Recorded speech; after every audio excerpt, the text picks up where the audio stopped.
Hello everyone, कैसे हैं आप सब। यूपीएससी गाइड में आपका स्वागत है। आज की डेट है 22 जुलाई और हम देखने वाले द हिंदू न्यूज़पेपर में क्या क्या प्रीलिम्स पॉइंट ऑफ व्यू से इम्पोर्टेंट न्यूज़ कवर थी। तो पहली न्यूज़ थी बार काउंसिल ऑफ इंडिया से रिगार्डिंग, तो हम इसे देख लेते हैं। तो बार काउंसिल ऑफ इंडिया है क्या, तो स्टैट्यूटरी बॉडी है। इसे इस्टेब्लिश की गई थी सेक्शन 4 के तहत, जो है एडवोकेट एक्ट 1961। तो 1961 की एडवोकेट एक्ट जो है उसकी सेक्शन 4 के तहत बार काउंसिल ऑफ इंडिया को इस्टेब्लिश की गई थी। वैसे बार काउंसिल ऑफ इंडिया करती क्या है, तो रेगुलेट करती है जितने भी लीगल प्रैक्टिसेस हैं और जितने भी लीगल एडुकेशन हैं इंडिया में उसे, और वो स्टैंडर्ड भी सेट करती है लीगल एडुकेशन, और जो यूनिवर्सिटीज़ रहती हैं लीगल एडुकेशन से रिलेटेड उसे रिकग्नाइज भी करती है। छोटी सी इन्फॉर्मेशन है, डायरेक्टली या इनडायरेक्टली हेल्प कर सकती है। दूसरी न्यूज़ क्या है, तो अमीबा ब्रेन ईटिंग अमीबा जो है उससे रिलेटेड है। केरला ने कुछ गाइडलाइंस को इश्यूज किया है। तो आपको पता होगा कि ब्रेन ईटिंग अमीबा को की जो नाम है वो साइंटिफिकली ये नाम है नगलेरिया फोलेरी। तो आपको याद रखना है कि नगलेरिया फोलेरी क्या है, क्योंकि यूपीएससी आपसे मैं- पूछ सकती है कुछ 4-5 ऑप्शन देके। और ये ब्रेन ईटिंग अमीबा जो ह्यूमन में इंड्यूस कैसे होती है, तो रिवर पॉन्ड्स ये सब में बात करने से नोज से डायरेक्टली ये जो अमीबा है वो बॉडी में इंड्यूस हो जाती है। अब एक आर्टिकल आई हुई है, इसे देख लेते हैं, जिसमें कॉड और ब्रिक्स के बारे में थोड़ी सी इम्पोर्टेंस उसकी बताई गई है। तो सबसे पहले तो देख लेते हैं कॉड है क्या। तो इंटर गवर्नमेंटल सिक्योरिटी फोरम है, the quadrilateral security dialogue, commonly known as Quad. ठीक है, तो शॉर्ट फॉर्म क्वाड है।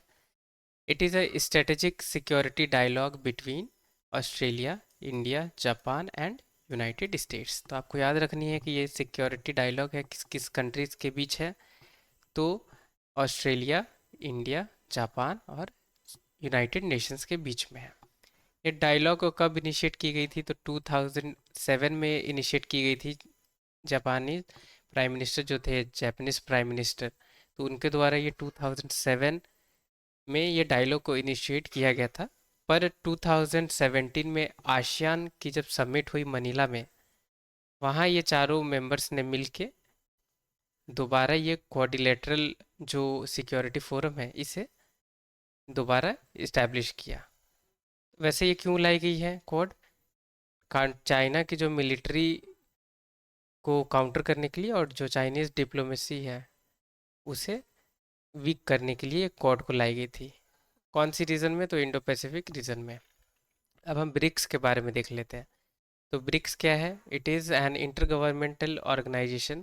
तो इंटर गवर्नमेंटल ऑर्गेनाइजेशन है, कंप्राइजिंग कौन कौन से इसमें है मेंबर, तो Brazil, Russia, India, China, South Africa, Iran, Egypt, Ethiopia and UAE. तो ये सारे मेंबर्स हैं। फाउंडिंग कंट्रीज कौन कौन है अब ब्रिक्स के, तो वो भी आपको पता होनी चाहिए क्योंकि कुछ कंट्रीज बाद में इसमें ज्वाइंट हुई हैं। तो ब्राज़ील, रशिया, इंडिया, चाइना, इन्होंने ब्रिक्स को बनाया है। आपको याद रखनी है, ब्राज़ील, इंडिया, चाइना, रशिया के द्वारा ब्रिक्स को बनाई गई थी। और ये कब बनी थी, तो 2009 में बनी थी। पहली समिट आप देख सकते हैं, ये ये कटरीन बर्ग इन 2009। थोड़ी स्पेल करने में ये थोड़ी मुश्किल है, आप इसे नोट डाउन कर सकते हैं। ये south Africa joint the block a year later. तो साउथ अफ्रीका पहले तो क्रिएट की गई थी ब्राज़ील, रशिया, इंडिया, चाइना के द्वारा, पर बाद में इसमें साउथ अफ्रीका ने भी इसे ज्वाइन किया 1 साल बाद। अब हमारे लिए क्या इंपॉर्टेंट है, क्योंकि कुछ मेंबर्स इसमें ऐड हुए हैं, तो ईरान, इजिप्ट, इथोपिया और यूएई, यूनाइटेड अरब एमिरेट्स, इन्होंने ये ऑर्गेनाइजेशन यानी ब्रिक्स को ज्वाइन किया है 2024 में, इसलिए हमारे लिए इम्पोर्टेंट है ये। Combined, the BRIC member encompasses about 30% of world land surface and 45% of world global global population. तो 45% ग्लोबल पॉपुलेशन ये कवर करती है और 30% वर्ल्ड की लैंड सरफेस। ये हमारे लिए ब्रिक्स ज़्यादा इंपॉर्टेंट है क्वाड से, क्योंकि ब्रिक्स में कुछ मेंबर अभी ऐड हुए हैं, राइट। वैसे दोनों ही इंपॉर्टेंट है, तो आपको दोनों ही याद रखनी है। अब आर्टिकल में न्यू डेवलपमेंट बैंक के बारे में भी थोड़ी कवर थी इन्फॉर्मेशन, तो हम अब देख लेते हैं। ये new development bank formerly referred as BRIC development bank. तो ये ब्रिक नेशंस के द्वारा ही ये न्यू डेवलपमेंट बैंक को इस्टेब्लिश की गई है। अब कौन कौन सी कंट्री से इस्टेब्लिश की गई है, तो ब्राज़ील, रशिया, इंडिया, चाइना और साउथ अफ्रीका। ये मल्टीलैटरल डेवलपमेंट बैंक है, याद रखनी है आपको। ये मल्टीलैटरल डेवलपमेंट बैंक है। अब इस्टेब्लिश कौन कौन सी कंट्री ने करी है, ये भी आपको याद रखनी है। ब्राज़ील, रशिया, इंडिया, चाइना और साउथ अफ्रीका। हेडक्वार्टर कहाँ है, ये बहुत इंपॉर्टेंट है। ये शंघाई चाइना में है। और इक्वल डिस्ट्रीब्यूशन ऑफ शेयर है। तो south Africa, China, Brazil, Russia, India, सारी की जो शेयर्स हैं ये न्यू डेवलपमेंट बैंक में ये इक्वल है। कुछ और देख लेते हैं इसकी हिस्ट्री। ये सबसे पहले इंडिया ने 2012 में जो फोर्थ ब्रिक की समिट हुई थी न्यू दिल्ली में, वहाँ इसे प्रपोज किया था। और 2023 में ये जो ब्रिक की फिफ्थ समिट हुई डरबन में, वहाँ सारे मेंबर्स ने अग्री किया कि ग्लोबल फाइनेंशियल इंस्टीट्यूशन ऐसी एक बनाई जाए जिसे न्यू डेवलपमेंट बैंक कही गई। फिर बाद में ये 2014 में उन्होंने प्लान किया सेट करने के लिए न्यू डेवलपमेंट बैंक, ठीक है। और फाइनली ये सिक्स्थ ब्रिक्स समिट जो फोर्टलेजा में हुई थी, वहाँ पे ये आप देख सकते हैं 100 बिलियन डॉलर्स की ये बैंक जो है न्यू डेवलपमेंट बैंक, इसे क्रिएट कर लिया गया। तो आपको याद रखनी है, सिक्स समिट में ये बैंक को इस्टेब्लिश की गई थी। और किसने प्रपोज किया था, तो इंडिया ने प्रपोज किया था। कब किया था, तो फोर्थ ब्रिक समिट जो दिल्ली में हेल्ड हुई थी। अब ब्रिक से रिलेटेड एक और टर्म थी आर्टिकल में, कंटीजेंट रिजर्व अग्रीमेंट, ठीक है, CRA, ये मेंशन थी। आपको याद रखनी है कि ब्रिक से रिलेटेड है। तो ये क्या है, ये फ्रेमवर्क है जो जो प्रोवाइड करती है protection against global liquidity pressure. यानी शॉर्ट टर्म जो बैलेंस ऑफ पेमेंट होती है, BOP क्राइसिस होती है, उससे लड़ने के लिए ये जो अग्रीमेंट थी, कंटीजेंट रिजर्व अग्रीमेंट, ये लाई गई थी।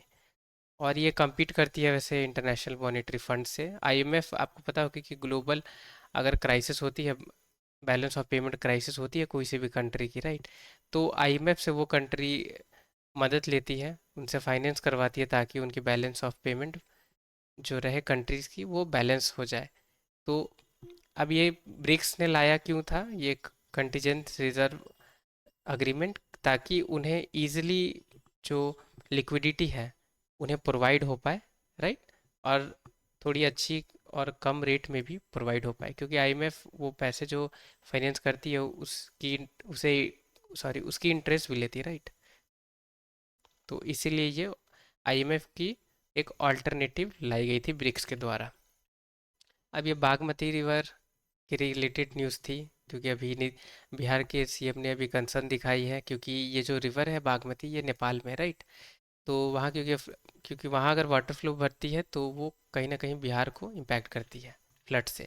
तो हम देख लेते हैं बागमती रिवर, तो काठमांडू वैली ऑफ नेपाल और सेपरेट करती है cities of Kathmandu and Patna. तो ये बागमती रिवर यहाँ पे देख सकते हैं, ये नेपाल और ये बिहार के बॉर्डर के पास है, राइट।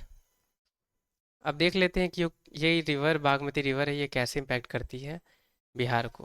तो ये बागमती जो रिवर है ये मर्ज करती है कमला रिवर में, ठीक है। फिर कमला रिवर बाद में मर्ज होती है कोशी रिवर में। और आपको पता है कि कोशी रिवर में फ्लड आने की वजह से बिहार में बहुत ज़्यादा वहाँ पे डैमेज होती है, राइट। और ये कोशी रिवर बाद में मर्ज हो जाती है गंगा रिवर में। तो ये कोशी रिवर की वजह से ही ये जो रिवर है बागमती रिवर, ये बहुत कंसर्निंग है। अब कुछ 13 इंडियंस को साइबर स्कैम के तहत उन्हें रेस्क्यू किया गया लाओस में। तो हम देख लेते हैं अब लाओस की मैप को।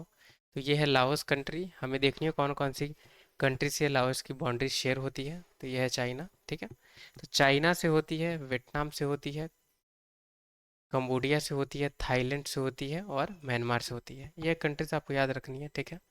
आपको एग्ज़ाम पॉइंट ऑफ व्यू से इंपॉर्टेंट हो सकती है जियोग्राफिकल टर्म्स में, ठीक है, तो आपको ये याद रखनी है।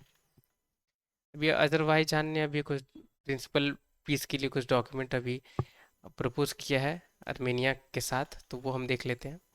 अब अर्मीनिया की मैप देख लेते हैं। ये अजरबैजान है, ठीक है, ये अर्मीनिया है। अर्मीनिया और अजरबैजान आसपास की देश है, राइट। और दोनों में कहीं ना कहीं एक रीजन को लेके अभी कन्फ्लिक्ट चल रही थी है। तो उसी के लिए उन्होंने कुछ ड्राफ्ट किया हुआ था, पीस पैक्ट। तो हम देख लेते हैं ये अर्मीनिया की कौन कौन सी कंट्री से बाउंड्री शेयर होती है। तो जॉर्जिया होती है इधर, इधर टर्की है, इधर ईरान है, राइट, इधर अजरबैजान है, और ये आपको कैस्पियन सी है, ये ब्लैक सी है, राइट। अब ये न्यूज़ है कि टर्की सिप्रस में नेवल बेस बनाना चाहती है अगर ज़रूरत पड़े तो इस पे न्यूज़ थी। तो अब हम देख लेते हैं टर्की की मैप, कौन कौन सी कंट्री से बाउंड्री शेयर होती है। तो Georgia, Armenia, Iran, Syria, Iraq और बुल्गारिया।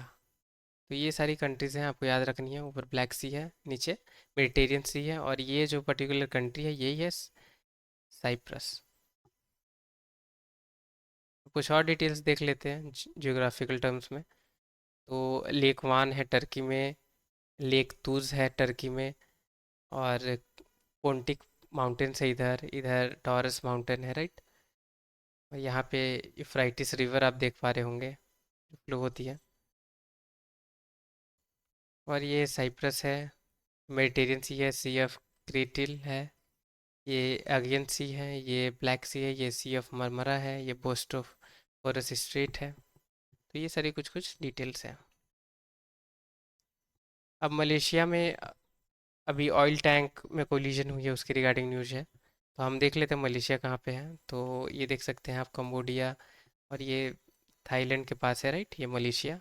ये जो रीजन है रेड वाली, ये मलेशिया की है। तो दो आइलैंड में आप कह सकते हैं कि दो लैंडफॉर्म्स में अलग अलग ये सेपरेटेड है।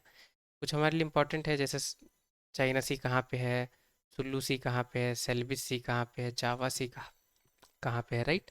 और कुछ कुछ आइलैंड्स भी ज़रूरी है हमारे लिए जानना। तो हम देख लेते हैं पार्सल आइलैंड्स, यहाँ पे आप देख सकते हैं। यहाँ पे स्पार्टली आइलैंड है, यहाँ पे राउ आइलैंड है, और कुछ सी है जैसे सेलिबस और सुलू सी। मैप पॉइंट ऑफ व्यू से ये न्यूज़ इम्पॉर्टेंट थी। अब हम ये देख सकते हैं कि ये भी इम्पोर्टेंट न्यूज़ है। Houthi pledge huge response to Israel strike. अभी जैसा कि आपको पता होगा कि हाउती रिबिलियंस जो यमन के हैं, उन्होंने अभी इसराइल पे अटैक किया हुआ था जो ईरानियन मेड मिसाइल्स थी उससे। तो हम देख लेते हैं मैप पहले तो इसराइल की। तो ये गाज़ा वाली एरिया है जहाँ Hamas extremist group, terrorist group रहते हैं, राइट। ये वेस्ट बैंक जहाँ पैलेस्टीनियन रहते हैं। ये है इसराइल की मैप। कौन कौन सी कंट्री से बाउंड्री शेयर होती है। तो लेबनान, सीरिया, जॉर्डन, इजिप्ट। ये गल्फ ऑफ अकाबा है जो रेड सी से कनेक्ट होती है। ये मेडिटेरियन सी है, ये डेड सी है, ये लेक हुल्ला है। यहाँ पे आपको पता होगा कि गोलान हाइट्स है, जिसके बारे में यूपीएससी ने पूछा भी हुआ था। ये सी ऑफ गैलीली। देख लेते हैं यमन को। तो यहाँ पे हouthi रिबिलियंस रहते हैं। ये यमन है। कौन कौन सी कंट्री से बाउंड्री शेयर होती है। तो योमा, ओमान और सऊदी अरेबिया, ठीक है।